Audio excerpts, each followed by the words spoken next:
A very good morning. Today we are going to cover the topic election campaign. Till now we have gone through the nomination of the candidates, the voting list, right? The constituencies, the reserve constituencies, all these concepts or topics we have already covered. Today we will be covering the election campaign. See, nowadays it is the time of advertisement. जिस चीज की जितनी ज्यादा advertise होता है या जिसकी advertisement ज्यादा होती है वो चीज ज्यादा बिकती है, right? You people are also the customers, you also know कि कोई एड आपको बहुत ज्यादा कैची सी लगती है, कोई एडवर्टाइजमेंट आपको बहुत अच्छी लगती है, तो आपको अगर उस चीज की जरूरत ना भी हो तो आप वो चीज खरीदना चाहते हैं, right?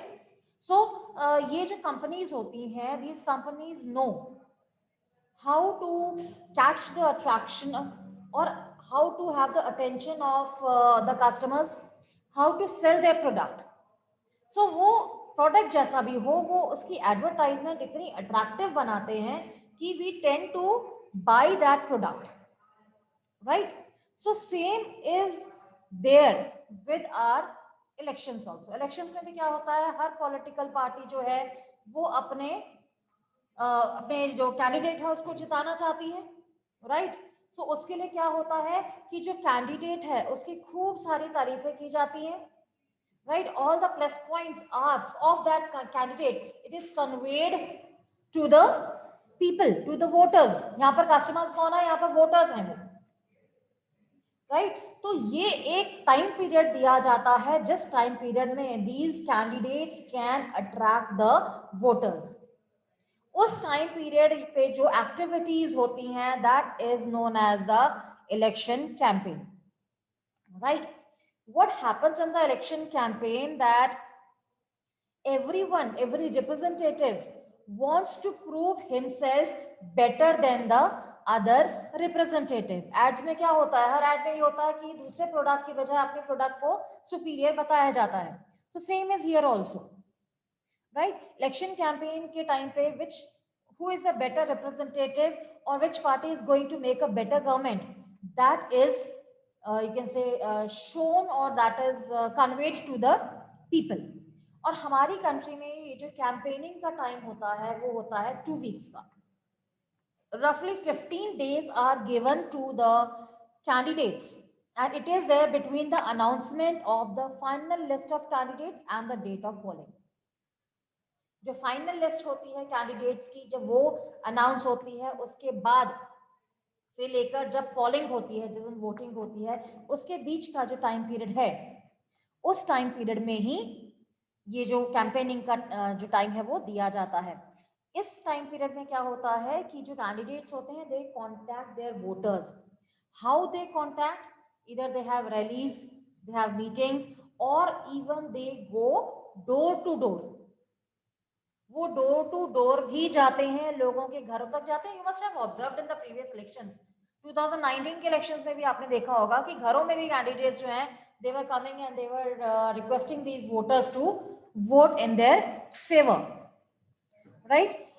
And as mentioned, during this period the candidates contact the voters, political leaders address election meetings and political parties mobilize their supporters.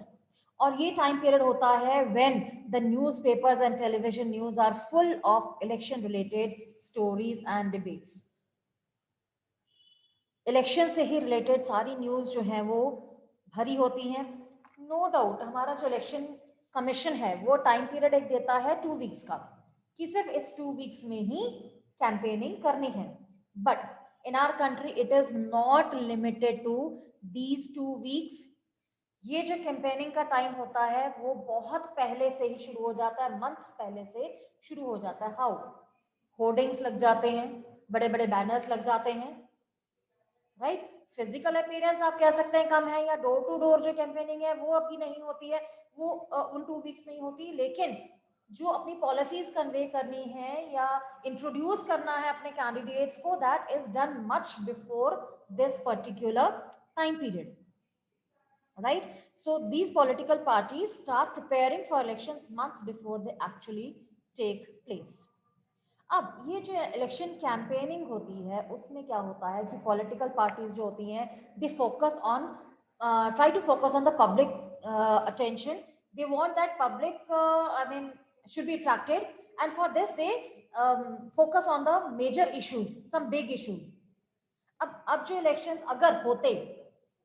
अगर इस समय कोई इलेक्शंस होते तो अभी जो फार्मर्स एजिटेशन चल रहा है तो शायद इसको भी एक इशू बना लेते, राइट? अभी हम लोग को पता है कि नेशन वाइड या कह सकते हैं नॉर्थ इंडिया में स्पेशली जो फार्मर्स एजिटेशन चल रहा है कि now they have reached Delhi also, they want to have a talk with the political leaders.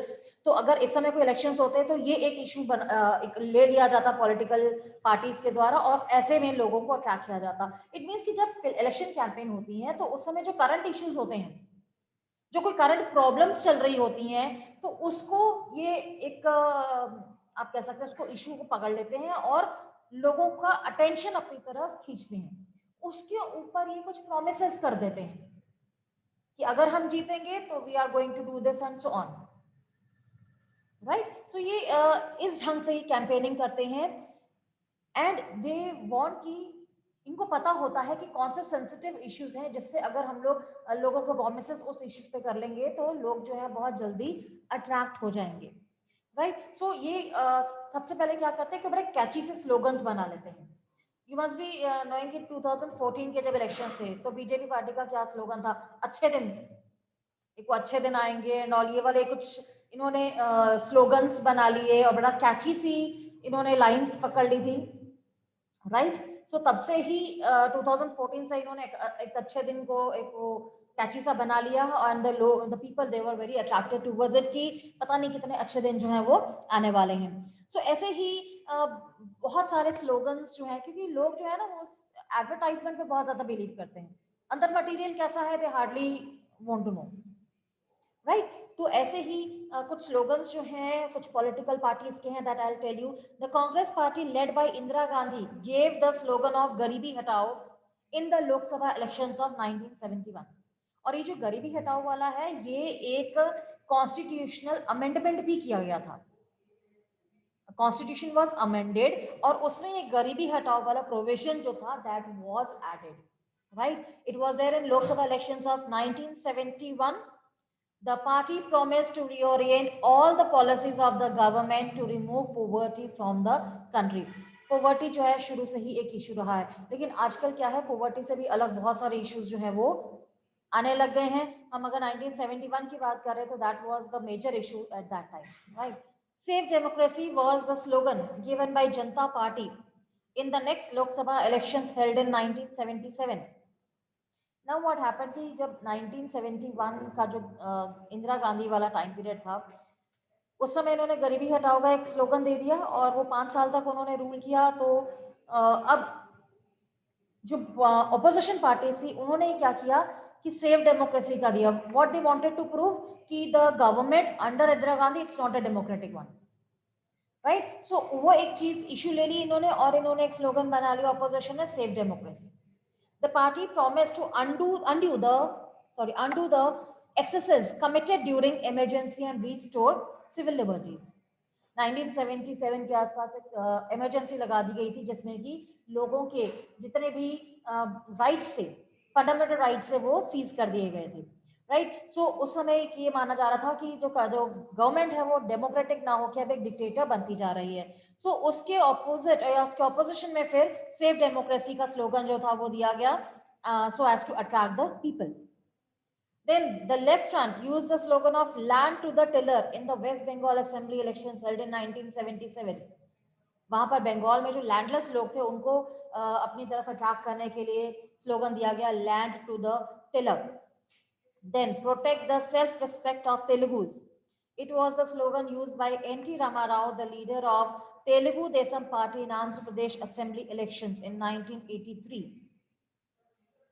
Right? सो हर बार जब इलेक्शंस होते हैं तो कोई ना कोई ये स्लोगन्स बना लेते हैं सो दैट कि लोग जो हैं वो अट्रैक्ट हो जाते हैं कि yes this thing is at least going to happen if this particular party is going to win, right? और हमारी कंट्री में एटलीस्ट ये कैंपेनिंग जो है that is also free, free in the sense कि वो किसी भी ढंग से कैंपेनिंग जो कर सकते हैं बट उसमें वो गवर्नमेंट मशीनरी यूज नहीं करेंगे, राइट, कि जो कैंडिडेट्स हैं या गवर्नमेंट इन पावर जो है, they can campaign as they wish to do, but they will not use the government machinery, right?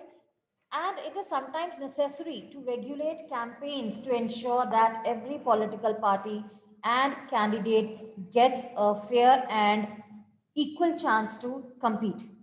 अब ये जो कैंपेन होती है, कैंपेनिंग के टाइम पे कुछ चीजें जो है वो एक फिक्स कर दी जाती हैं, फिक्स इन द सेंस कि ऐसा ना हो कि जो कैंपेनिंग कर रहे हैं कैंडिडेट्स वो रिलीजन के नाम पे ही लोगों को भड़काई जाएं, या कुछ कम्युनलिज्म जो है वो फैला दें, कोई दंगे करवा दें, ऐसी चीजें जो हैं, ये चीजें बिल्कुल भी बिल्कुल रेस्ट्रिक्ट होनी चाहिए।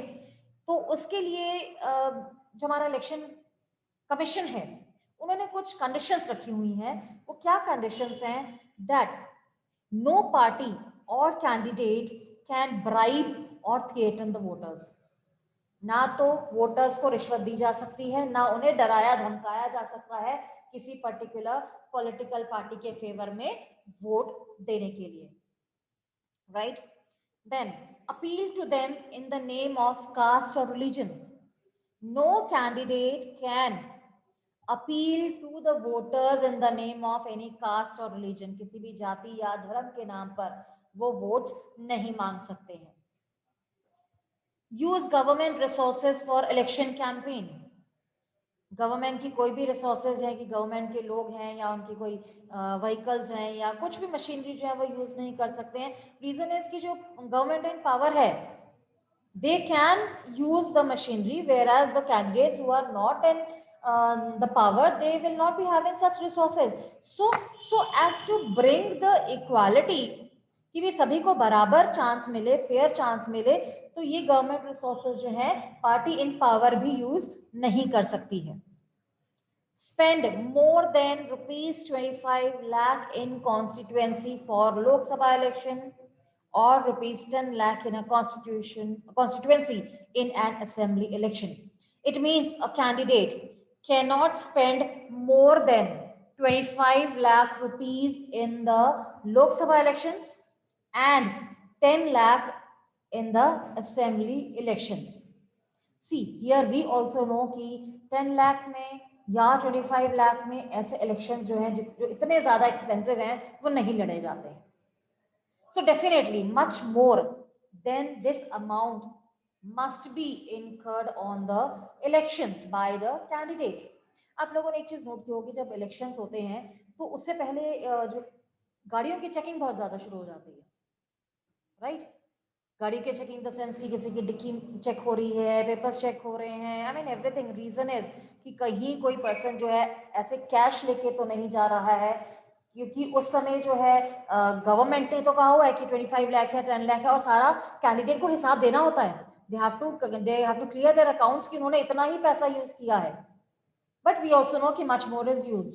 तो वो कैसे होता है? वैसे ही इलीगली इस ढंग से ये स्पेंड होता है। तो उस समय जो चेकिंग है वो बहुत ज्यादा स्ट्रिक्ट कर दी जाती है कि ऐसा कोई पैसा जो है वो ज्यादा तो नहीं यूज हो रहा है इलेक्शन में, वोटर्स को ही तो नहीं दिया जा रहा है, राइट? सो ये हमारी गवर्नमेंट मशीनरी जो है उस समय काफी ज्यादा स्ट्रांग हो जाती है। If they do so, their election can be rejected by the court even after they have been declared elected.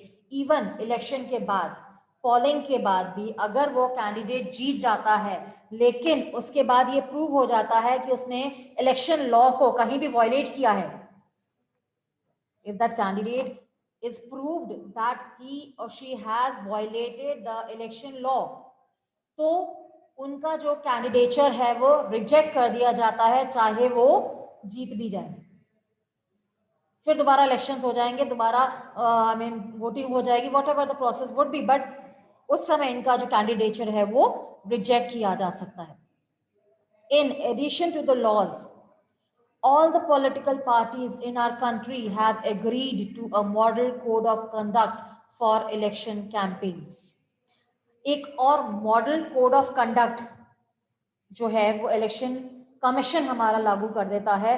Code of conduct, it means it is mandatory for all the political parties and the candidates to follow this, right? Code of conduct जो होता है almost week और 15 days पहले जो है ये लगा दिया जाता है, और वो कोड ऑफ कंडक्ट जो है वो किसी भी हाल में वॉयलेट नहीं होना चाहिए, right?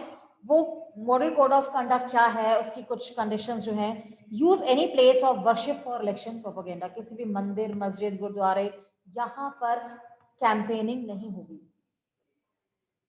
Right? Then is use government vehicles, aircrafts and officials for elections, किसी भी गवर्नमेंट व्हीकल को या गवर्नमेंट एयरक्राफ्ट्स को या गवर्नमेंट ऑफिसर्स या गवर्नमेंट के जो एम्प्लॉयज हैं उनका कहीं भी कैंपेनिंग में इस्तेमाल नहीं होगा, right? Then is once elections are announced, ministers shall not lay foundation stones of any projects, take any big policy decisions or make any promises of providing public facilities. एक बार elections announce हो गए हैं, date announce हो गई है, तो कोई भी मिनिस्टर कोई भी फाउंडेशन स्टोन नहीं रखेगा, मींस कोई भी जैसे उद्घाटन है किसी चीज का वो नहीं किया जाएगा, कोई रोड है, कोई बिल्डिंग है, कोई भी डेवलपमेंटल स्ट्रक्चर है, उसकी कोई भी शुरुआत नहीं की जाएगी। Take any big policy decisions, कोई भी पॉलिसी डिसीजंस नहीं लिए जाएंगे। क्यों? क्योंकि ये चीजें जो वोटर्स को एकदम से अट्रैक्ट करती हैं, तो ऐसे में जो मिनिस्टर इन पावर है वो तो बहुत जल्दी अट्रैक्ट कर सकता है, वो कोई भी पॉलिसीज, कोई भी फाउंडेशन स्टोन लेकर कर देगा और लोगों को बहुत जल्दी कैच कर लेगा, राइट? ये चीजें नहीं होनी चाहिए। And even make any promises of providing public facilities, वो ऐसी कोई प्रॉमिस भी नहीं कर सकता है कि पब्लिक फैसिलिटीज आई मीन जो है वो स्टार्ट करवा देगा या कोई सड़कें बनवा देगा या लाइट्स लगवा देगा एंड सो ऑन। ये जो प्रोमिसेस हैं मिनिस्टर्स जो हैं they do it, but they do it well in advance before the code of conduct is applied, because once it is applied फिर ये चीजें जो है किसी भी हाल में नहीं हो सकती हैं, क्योंकि अगर कोई मॉडल कोड ऑफ कंडक्ट भी वायलेट करता है तो कैंडिडेचर जो है दैट गेट्स कैंसल्ड,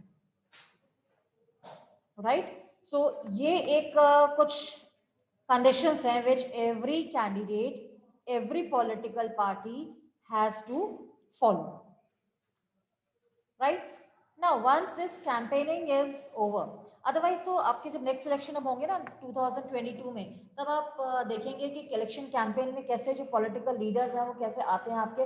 और अभी 22 में तो जो इलेक्शंस होने that is the assembly elections. Assembly elections में तो कैंपेनिंग बहुत ज्यादा और स्ट्रांग हो जाती है, बिकॉज आपके इमीडिएट लीडर्स जो है वो चुने जाते हैं, राइट? और ये जो लीडर्स हैं then they start coming to your houses, और कई तो गिफ्ट्स बांटना शुरू कर देते हैं, and somewhere I mean they leave no stone unturn to attract the voters. और ये बहुत एंजॉय करने वाला टाइम भी होता है, बिकॉज इतने कैंडिडेट्स खड़े होते हैं। और आपके कई बार तो ऐसा होता है कि लास्ट इलेक्शंस में क्या हुआ कि एक पॉलिटिकल पार्टी आई, वो कैंडिडेट आया, उसने यहाँ पे हमारे एरिया में अच्छे से कैंपेनिंग की, राइट? जो आपके वॉल्स होती हैं बाहर, अपने वॉल्स के ऊपर अच्छे से उन्होंने अपने लीडर के पोस्टर्स लगा दिए। The moment that candidate went, the other candidate came, उनके फॉलोअर्स ने फटाफट वो पोस्टर्स निकाल लिए जो बेचारे पहले कैंडिडेट लगा के गए थे, उन्होंने अपने लीडर्स के जो पोस्टर्स है वो लगाने शुरू कर दिए। I mean, in one day, many of the candidates they come, they try to convince the voters. तो एक बहुत ही एक आप कह सकते हैं आप एक फेस्टिवल ही हो जाता है हमारी कंट्री में। तो इलेक्शंस भी एक त्योहार की तरह ही मनाया जाता है, जहां पर इतना शोर और इतना you can say it is celebrated with great pomp and show. महीनों पहले से तैयारियां शुरू हो जाती हैं, टीवी, न्यूज़पेपर्स, ये सब इन्हीं न्यूज से भरे रहते हैं। और इवन जो पोलिंग डे होता है वो भी एक आप कह सकते हैं एक अलग ही इवेंट होता है, जहां पर कैंडिडेट्स क्या करते हैं कि वोटर्स को घरों से लेके जाते हैं। दे प्रॉमिस देम कि हम आपको घर से ले जाएंगे, आपको घर छोड़ जाएंगे, आप वोट दे जाओ बस आके। रही है, सो उन्होंने अपनी गाड़ियां भेजी होती हैं और वोटर्स को घरों से लेके आया जाता है कई बार। सो ये भी एक अलग ही इवेंट होता है। Anyhow, after this campaigning is over, we have polling and counting of votes. ये होता है फाइनल डे, राइट? जैसे मैरिजेस पे होता है ना कि पहले छोटे छोटे फंक्शंस बहुत सारे हो जाते हैं, फाइनल डे जो होता है फिर वो एक मैरिजेस का होता है। तो ऐसे एक फाइनल डे होता है हमारा पोलिंग डे, जिस दिन डिसाइड होना होता है कि किसके पास जो वोट्स हैं वो ज्यादा जाएंगे, right. It is the final stage of election is the day when the voters cast a poll their vote. इस दिन पब्लिक हॉलीडे होती है, राइट. इस दिन कोई भी इंस्टीट्यूशन जो है वर्किंग में नहीं होता है क्योंकि everyone has to vote, right. So that day is usually called the election day.